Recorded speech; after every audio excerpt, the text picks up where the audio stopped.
Le sanctuaire eucharistique a accueilli ce samedi 31 mai 2025 la fraternité Montlégion de l'archidiocèse de Parakou, accompagnée de leur aumônier, le père Dominique Adjé. Ils sont venus de diverses paroisses, le cœur rempli d'espérance, célébrer leur jubilé et se plonger dans la joie profonde de la visitation de la Vierge Marie. Tout commence au centre Guiriobé. Là, les pèlerins s'engagent dans un moment de méditation du chapelet et avancent dans la prière et le recueillement vers la grotte mariale de Cana. À leur arrivée, les fidèles sont accueillis par l'ordinaire des lieux, Père Jonathan Kapouchichi, recteur du sanctuaire eucharistique.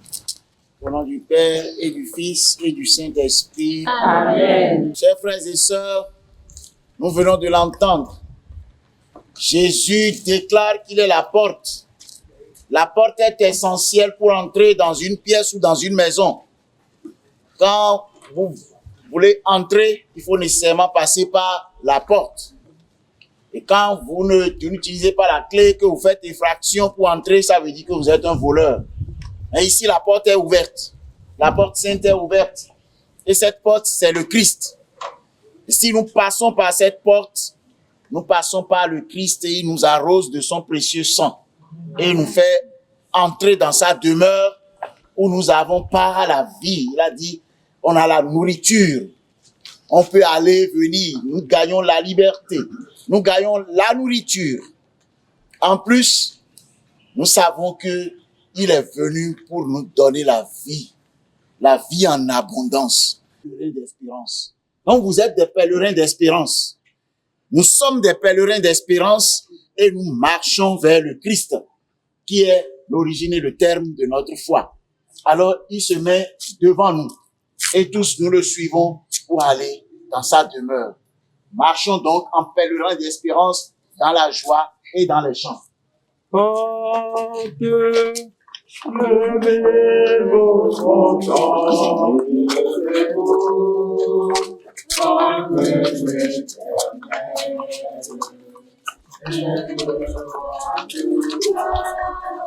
Les pèlerins franchissent ensuite la porte sainte, symbolisant le chemin vers la miséricorde et le renouveau. La journée se poursuit par l'adoration du Saint-Sacrement et le sacrement de réconciliation. Tous vont entrer dans la célébration eucharistique présidée par le Père Dominique Adjé, aumônier diocésain de la fraternité de Montlégion de l'archidiocèse de Parakou. Dans son homélie, il rappelle que la visitation nous invite à partager la joie d'Élisabeth lorsque Marie vint à sa rencontre. On nous dit que la Vierge Marie part avec empressement au service de sa cousine Élisabeth. Mais pourquoi? Est-ce que vous savez pourquoi? Vous savez pourquoi? Parce que justement le Seigneur vient de faire des merveilles. Le Seigneur vient d'annoncer à la Vierge qu'elle concevra. C'est déjà une merveille pour notre humanité qu'enfin le Sauveur serait donné par une pauvre fille qui se reconnaît l'humble servante du Seigneur. Et dans cette merveille, le Seigneur lui annonce une autre merveille, que la stérile a enfantée.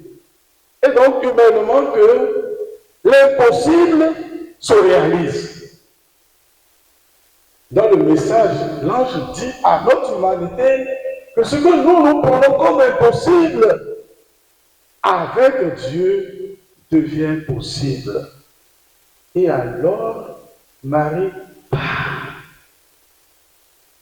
Elle part avec empressement dans la joie pour retrouver sa cousine Élisabeth. Les cœurs apaisés, une certitude habite désormais chacun des pèlerins. C'est pourquoi il faut rendre grâce. En cette année jubilaire, nous aussi, de la fraternité Montlégion, nous sommes venus en pèlerinage. Vous savez, dans l'année jubilaire, le pape a insisté sur se mettre en route. Et dans notre diocèse, le lieu que notre père évêque, Monseigneur Pascal, a choisi, c'est le sanctuaire du Christ rédempteur de l'homme. Alors, quand nous avons vécu notre session annuelle cette année en février, nous avons décidé, nous aussi, venir en pèlerinage au sanctuaire. Ce jour où nous sommes venus faire notre pèlerinage comme les autres groupes aussi en cette année jubilaire pour pouvoir bénéficier des grâces de cette année En ce jour béni, la fraternité Montlégion repart avec une mission renouvelée. Prier avec ferveur, aimer avec humilité et avancer avec confiance sous le regard bienveillant de Notre-Dame de Montlégion.